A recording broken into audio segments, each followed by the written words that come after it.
Cold space stretched forever, silent and endless. The alien patrol ship Cervic glided slowly between dead stars and drifting metal. It was supposed to be a routine scan. No threats, no excitement, just empty darkness. Captain Thren sat in the command chair, bored, staring at the dark glass of the viewport. His crew worked quietly, scanning for signs of life. They never found anything this far from their home world. Then the alarm chimed. A faint signal. Heartbeat level faint. Lifeform. Detected, said the navigator, his voice unsure. Single reading, very weak. Thren leaned forward. Location. The screen lit up with coordinates. Out there, far from any planet or station, floated a shattered spacecraft. Its hull was ripped apart, blackened from explosions. Thren frowned. It's a wreck. No one survives that. Then explain the heartbeat, Captain, the navigator said. Silence filled the bridge. In the Cervac's culture, helping unknown survivors was dangerous. A stranger could be an enemy spy, or worse, a carrier of alien diseases. Most captains would log the wreck and move on. That was the rule. But something made Thren pause. Some instinct deep inside whispered that this was important. Bring us closer, he ordered. The Cervac slid toward the wreckage. Pieces of broken metal floated like frozen shards. Through a gap in the torn hull, they saw him a figure in. A ruined flight suit drifting in the wreck, barely moving. Thren's heart beat faster. The being's shape was strange. 2 arms, 2 legs, no tail. The face hidden behind a cracked visor. Species match? Thren asked. The ship's AI scanned. No match in database. Unknown. That made it worse. And more dangerous. Captain, the security officer said sharply. This is a bad idea. Unknown species, unknown tech. Protocol says we leave it. Thren stared at the drifting figure. He looked so fragile. The suit was torn, oxygen nearly gone. If they left now, he would be dead in minutes. We take him aboard, Thren said. Gasps spread across the bridge. Captain, that's an order. The crew obeyed, though uneasily. A small drone was sent to pull the figure in. Airlocks cycled, and medics rushed in with scanners. The survivor's breathing was shallow, heartbeat weak. They placed him on a medical bed. The cracked helmet was removed, revealing pale skin, short dark hair, and closed eyes. What is that? One medic whispered. The scan showed his body. Was damaged, broken ribs, internal bleeding, but his mind was still alive. Barely hours passed as the medics worked. Thren visited often, watching the strange alien breathe slowly under the machines. He wondered where this being came from. On the 3rd hour, the alien stirred. His eyes opened a piercing, human gaze scanning the room.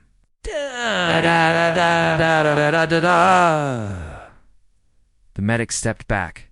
Unsure if he was hostile, he tried to speak, voice rough and weak. Where am I? You're aboard the Cervac, Thren said, keeping his tone calm. We found you drifting in space. The alien's eyes narrowed, seemed to search for something in Thren's expression. Then he gave a small, humorless smile. You shouldn't have saved me, he whispered. The room fell silent. Thren frowned. Why? But the alien closed his eyes again, slipping back into unconsciousness. Later, in the captain's quarters, Thren replayed those words in his head. You shouldn't have saved me. Was it a warning? A threat? The next day the alien awoke. Again, this time he asked for water. His voice was stronger. He said his name was Kale, and that he came from a planet called Earth. None of the Cervac's crew had ever heard of it. When asked what happened to his ship, Kale's face darkened.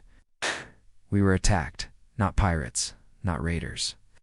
Something worse, they don't leave survivors. Except me. And only because I was drifting away from the fight. Thren leaned forward. Who attacked you? Kale hesitated. I don't know what you call them, but my people call them the Harvesters. The word sent a shiver through the room, though none of the crew knew why. Kale continued. They don't come to trade. They don't come to conquer. They come to erase. Whole worlds. There's nothing left but dust. The alien officers exchanged uneasy looks. This could be an exaggeration, a scare tactic. But there was something in Cale's eyes, a cold truth that made Thren believe him. Days passed. Cale began to recover, though his injuries still kept him in bed. He asked questions about the Servac, about their world. He seemed curious, but also distracted, as if always listening for something far away. One evening, while most of the crew slept, Cale called for Thren. "They're coming," he said quietly. Thren frowned. "Who?" "The harvesters. You think they won't find this place, but they will. I can feel them. I've seen how they hunt. They follow the trail of the kill. And they'll come for you because you found me." Thren felt a chill. Soon, Cale shook his head. "I don't know. Could be days. Could be hours." The Servac continued its patrol, but tension grew. Small things began to happen. Strange readings on sensors. Faint signals that vanished when scanned again. One night, the communications officer burst into the captain's room. "Captain, you need to see this," she said. On the display, a faint object drifted at the edge of their sensor range. Large, not moving toward them, just watching. Contact. Thren asked, no reply. No known design. They tried scanning deeper, but the object vanished as if it had never been there. When Thren told Cale, the human only nodded. That's how it starts. They watch first, they learn, and they strike. By the end of the week, Cale was strong, enough to walk. He asked Thren a strange question. "If I could send a message far, far into space, would you let me?" Thren hesitated. "A message to who? My people? If any are still alive, they'll come." The idea of calling unknown human warships into their system was dangerous. But Thren remembered the drifting wreck and those words. "You shouldn't have saved me." Perhaps the price of that choice was coming soon, that night. Thren stood alone. At the viewport, watching the stars, couldn't shake the feeling that, somewhere in the cold darkness, something was already on its way. And if Cale was right, the Servac's world had just stepped into a war they didn't understand. The alien world of Valara was peaceful for centuries. Its cities floated above oceans, powered by clean energy. Its people believed war belonged to the past. But inside the patrol ship Servac, Captain Thren could feel that peace cracking. The human Cale was walking again, though his steps were slow. Every day he spent hours by the ship's windows, staring at the stars as if expecting them to change. One morning, Captain found him in the observation deck. A faint glow from the nearby nebula painting his face. "They'll find this world," Cale said without turning. Thren's voice was calm but heavy. "You've said this before, but my people have never seen the harvesters. Maybe they don't come this far."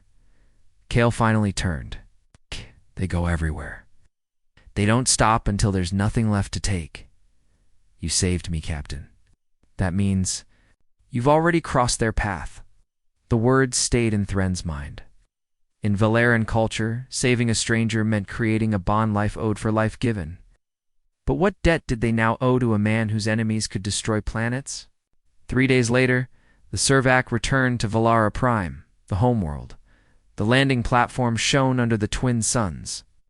Crowds gathered to see the mysterious rescued alien. Cale kept his hood up, watching silently as officials shook Thren's hand. In the Great Hall, the council met him. Counselor Virel, the eldest, studied Kalel.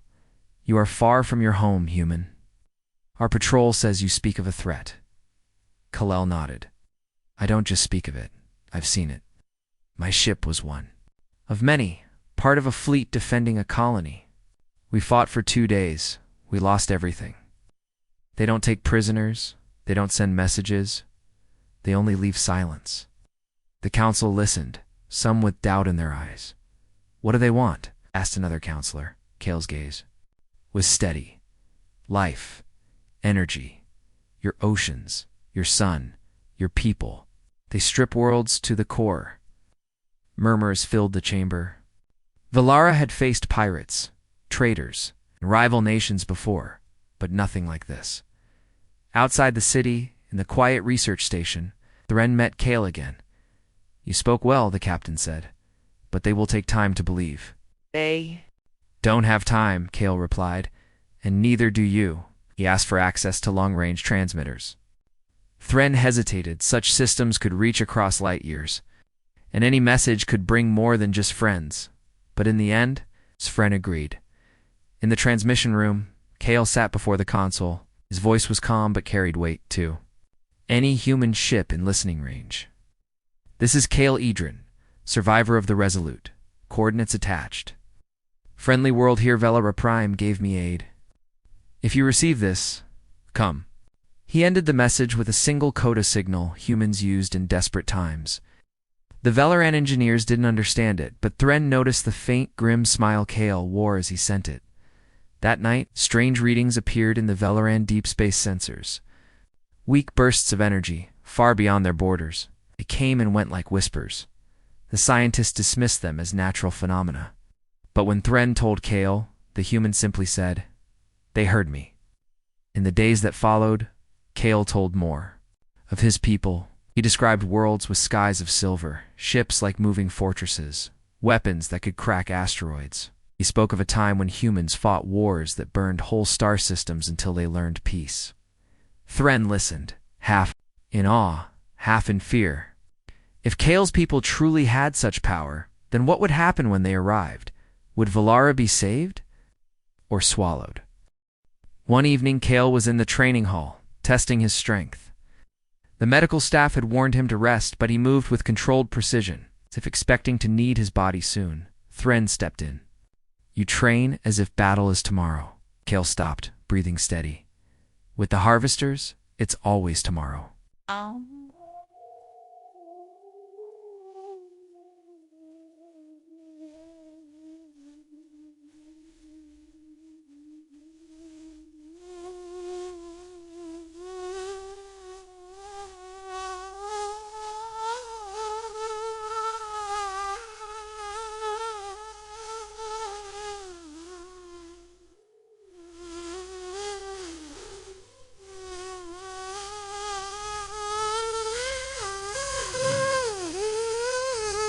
The Servac's long-range scans caught something unusual. A small object crossing the system's edge. Not a ship, not an asteroid, something else. It didn't respond to hails. Kale examined the readings, and his face hardened. "That's a harvester probe. They know you now." The Velaran Defense Network moved to intercept, but the probe self-destructed before they could capture it. Kale looked at Thren. "Now it begins." At night, in the captain's quarters, Thren couldn't sleep. His world had been safe for so long, its defenses more for ceremony than war. Now, an unknown enemy was marking them for destruction. And their only hope might be the humans sleeping under his roof and far above. It's unseen by Velaran eyes. 3 massive shapes drifted at the edge of darkness, watching. Velara's twin suns rose, bright over the ocean cities, but in the command center of the planetary defense network. The mood was dark. On the main display, 3 massive shapes floated far beyond the outermost moon. No clear form, no lights, just black silhouettes against the stars. They had appeared in the night and hadn't moved since. Captain Thren stood beside the Chief of Defense, staring at them. "They're not moving toward us." "What are they waiting for?" Kale, leaning in the corner with his arms crossed, answered before anyone else could. "They're watching, measuring you. The harvesters like to know exactly how strong you are before they take you apart." The room went silent. By midday, the shadows were still there. Probes were sent to scan them, but the probes never returned no signal. No debris, nothing. It was as if they'd been swallowed by the void. The Velaran Council met in secret. awesome. Argued for immediate attack. Others wanted to hide behind planetary shields and hope the unknown ships lost interest. Kale was called into the chamber. "You've fought them before," Counselor Virel said. "What would you do?" Kale's voice was calm. "Run, or prepare to fight harder than you ever have. There is no middle choice. If your people don't arrive in time," another asked. Kale met their eyes. "Then you'll die. All of you." The council ordered the defense fleet to high alert. Dozens of Velaran warships took positions between the suns and the approaching dark. Kale spent most of his time in the tactical room, studying the enemy positions. His injury slowed him, but his mind was sharp. He warned the Velaran admirals not to spread their ships too far apart. They won't attack everywhere at once. They'll strike one point with overwhelming force. You have to be ready to shift your strength fast. Some officers ignored him. They had never fought a war in generations and did not trust an outsider's word. 2 days later, the shadows moved. At first it was slow, barely adrift. Then, without warning, they surged forward. Closing half the distance to the Velaran defense line in minutes, alarms blared. Kale's hand tightened on the railing. They're testing you. The enemy ship stopped again, holding position. Strange black holes reflected no light, as if they were made of night itself. Velaran scanners still couldn't read their structure. It was like pointing instruments at a hole in reality. That night, Kale asked Thren to walk with him on the upper platforms of the city. The wind carried the scent of the ocean below. When I was young, Kale said, we heard stories of monsters in the dark. We thought they were just tales to scare children, and one day they came. I learned the monsters were real. They were worse than the stories. Thren glanced at him. You think Valara is next? Kale's eyes didn't leave the sky. No, I know it is. The next morning, something happened that shook even the most confident Velaran leaders. A mining station orbiting the outer moon went silent. There were no distress calls, no warning, and just silence. A patrol ship sent to investigate found nothing. No wreckage, no crew. The station itself was gone, as if it had never existed. The only trace was a small pattern burned into the moon's surface, an intricate spiral that glowed faintly red under the sun. When Kale saw the image, his face went, Pela, that's their mark, he said. They've claimed you. From this moment, they won't stop until Valara is empty. People looked to the skies at night, half expecting the black shapes to descend at any moment. Markets closed early. Ships left the ports to hide. In distant asteroids, and the hum of the cities felt quieter than usual, Tern tried to keep order among his crew, but even they were uneasy. The Servok had been part of a peaceful fleet. Now it was facing an enemy that even their mysterious human feared. On the 4th day after the mining station vanished, Kale was summoned to the planetary command room again. This time the news was urgent. Signals unreadable and alien were being broadcast from the black ships. Were not asking for peace, nor issuing threats. They were. Counting Clay explained it to the council, remarking the time until their strike. It's a game to them. They want you afraid before they end you. When asked how long was left, Kale hesitated. Hours, maybe less. The Velaran fleet moved into tight formation, shields raised, weapons hot. Now, civilians were ordered into underground shelters. The skies above the ocean cities filled with silver warships. From the high platform of the central defense tower, Kale stood with Thren, watching the horizon of space where the black shapes loomed. Thren glanced at him. If your people don't come, Kale didn't answer. Instead, he whispered almost to himself, I hope they heard me. In the darkness far beyond the suns, the harvesters began to move again, this time without stopping, and as the first warning sirens began to wail, no one in Valara could see that, in another part of space, something else was moving too. Something faster. The alarms screamed across Valara Prime. From the high defense tower, Captain Thren watched the black shapes cross into the inner system. They moved in perfect silence, no visible engines, no heat signatures. Just darkness. Sliding closer with impossible speed, the Velaran fleet formed a shimmering wall between the planet and the enemy. Hundreds of silver ships hovered in formation, their shields glowing faint blue. Kale stood beside Thren, helmet under his arm. His eyes were locked on the incoming threat. They won't hit the center first, he said. We'll go for something weaker, somewhere you won't expect. Thren frowned. Like what? Before Kale could answer, a cum officer shouted from the console, distress call from Halos 3 colony, outer orbit of the second sun. Thren's mind raced. Halos 3 was lightly defended, a small research outpost with less than 200 people. How far? Thren asked. 2 minutes until they reach it. The council hesitated. Pull ships from the main defense line, and Valara Prime would be exposed. Leave Halos 3, and they'd be abandoning civilians. Kale didn't hesitate. If you don't move now, you lose them all. And then the enemy will know you won't protect your weak points. Against their instincts, the admirals ordered a small Strike Group 2, Halos-3. The strike group never arrived. Minutes later, every feed from Halos 3 went black.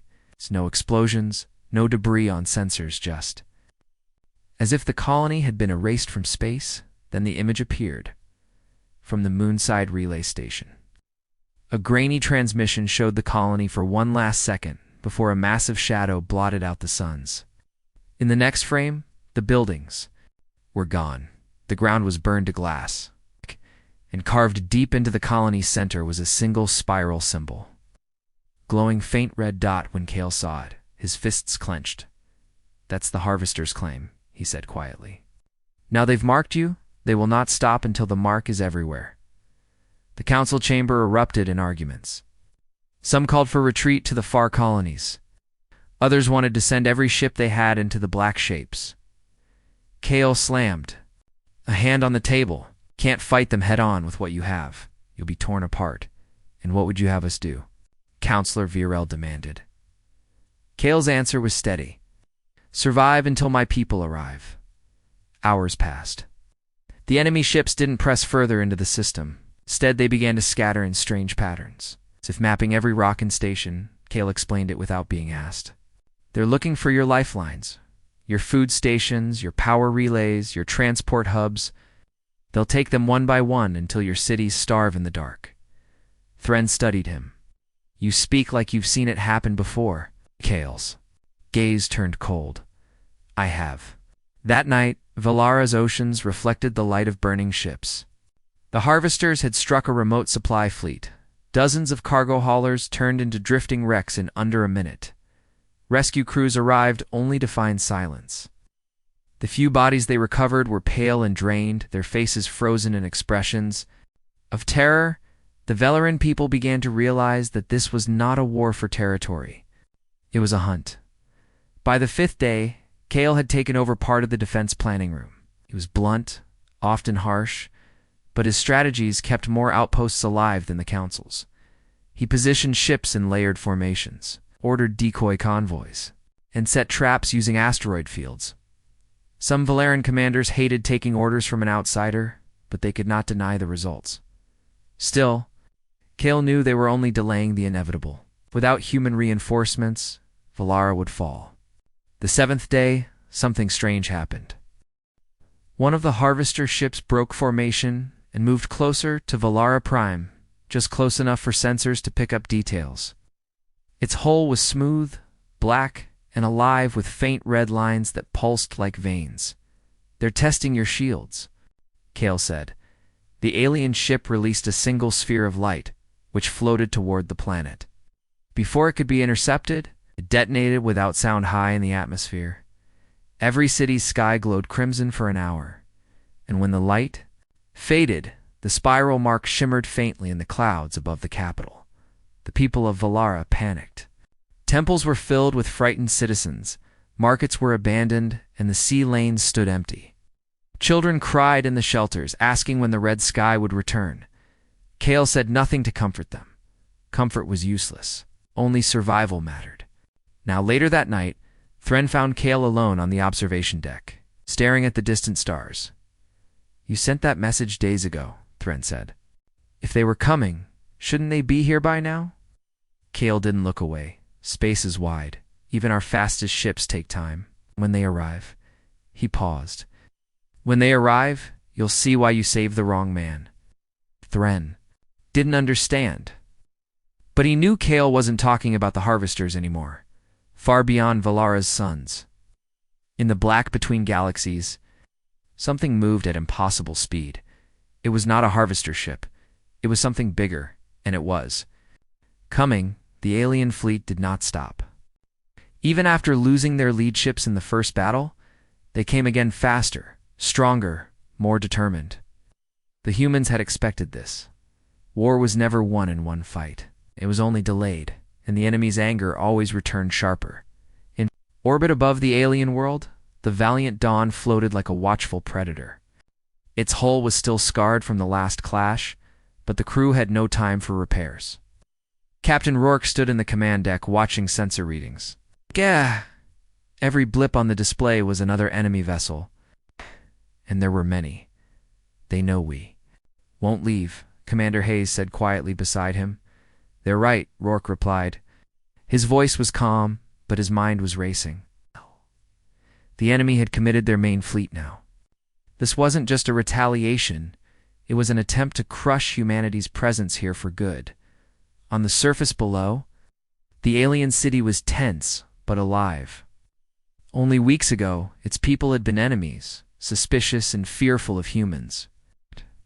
But since the humans had saved one of their leaders, the mood had shifted. Now, every street was filled with volunteers building defenses, moving supplies, and preparing for the storm coming from the sky. Dr. Lena Ward worked tirelessly in the medical center. Her hands were stained, her eyes bloodshot, but she refused to stop. She remembered the day they had saved that alien child from the collapsing mine. It had been instinct, nothing more. But that one act had brought them here, defending a world that was not their own. High in orbit, the enemy fleet closed in. The alien government's military, inspired by human tactics, had joined the defense. Their ships were smaller and older. But now, they had something they never had before: hope, and humans had given it to them. The first wave struck without warning. The blackness of space lit up with plasma fire. The valiant Dawn roared back, its railguns spitting tungsten rounds. At incredible speed, enemy ships burst apart in sudden blooms of light. But for every one destroyed, 2 more pushed forward. Shields down to 60%, shouted a crewman. Keep firing, Rourke ordered. Don't give them a chance to regroup. On the planet's surface, sirens screamed as enemy drop. Pods punched through the atmosphere. Alien defenders rushed to their positions, guided by human advisors. The ground shook as the first pod slammed into the outer districts. Lena grabbed a pulse, rifle, something she had sworn she would never do. But the enemy wasn't here to negotiate. They were here to erase. She took position at the barricade. Alongside soldiers, both human and alien, her heart pounding. In the command deck, Hayes pointed at the display. They're trying to cut us off from the planet. If they succeed, we lose everything. Then we break their line, Rourke said. He keyed the intercom. Engineering overcharged the main drive. Tactical, prepare a spearhead run. We're going straight through. The valiant Dawn's engines flared like a second sun. Surged forward, weaving between enemy fire, its hull groaning under the strain. In seconds, they were deep in the enemy. Formation. The railguns fired at point-blank range, tearing through ship after ship. Explosions rippled in their wake. On the ground, the defenders pushed back. Human grenadiers threw plasma charges into enemy ranks, while alien marksmen picked off targets from rooftops. The streets became a maze of fire and smoke. Then came the moment that changed the battle. A massive enemy dropship broke through and began unloading heavy walkers' machines taller than buildings. Armed with weapons that could level entire districts, the defenders faltered. Even human weapons barely scratched the machine's armor. But one alien youth, the same one the humans had saved months ago, stepped forward with a stolen enemy charge pack. Without hesitation, they ran straight toward the walker, weaving through fire. The blast tore through the machine's core, bringing it down in a shower of molten metal. The sight reignited the defenders' courage. They surged forward again. Refusing to give an inch above them, the valiant Dawn broke the enemy blockade. Supplies and reinforcements began flooding to the surface. The battle wasn't over, but for the first time, it felt winnable. As the smoke cleared over the city, Rourke's voice came through the coms. Hold the line, he said. We came here to save one life. Now we fight to save an entire world.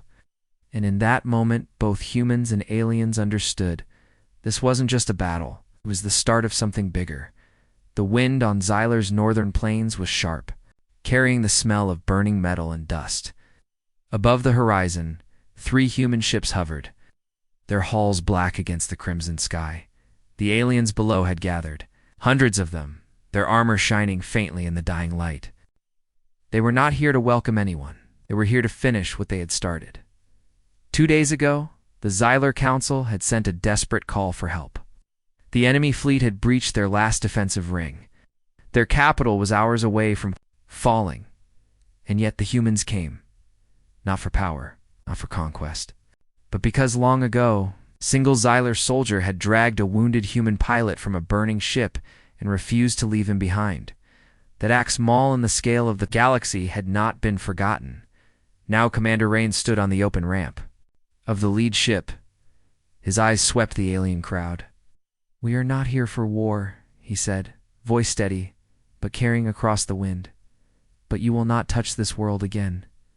The enemy general laughed. "And you will stop us, 3 ships." "Against our fleet?" Rains didn't answer. He simply raised his hand. From the darkness of space above, something moved, shapes so massive they blocked the stars. At first, the enemy thought they were clouds, and they realized they were wrong. It was the human carrier Resolute, the dreadnought Hammerfall. 2 ships so feared that even in enemy briefings their names were spoken in low voices. The enemy general's smile faded. His forces hesitated. "Last chance," Rain said quietly. "Leave or learn why the galaxy never forgets what humans owe." Lightning cracked across the sky, not from the weather, but from weapons charging. The ground trembled. The air hummed with raw energy. The Xylar people watched in silence, their hearts caught between fear and awe. They knew this moment would decide everything above them. The human ships began to descend, slow, deliberate, unstoppable, and the enemy realized they had walked into a storm they could not survive. The enemy ships hung in orbit like dark blades, blocking the sunlight from touching the planet. The human fleet had been fighting for hours, but the sky was still filled with hostile fire. Every time a human vessel went down, the enemy seemed to cheer, their channels bursting with static-laced laughter. But the humans did not stop. They never stopped. On the ground, Commander Reyes stood among the ruins of the city's last defense towers.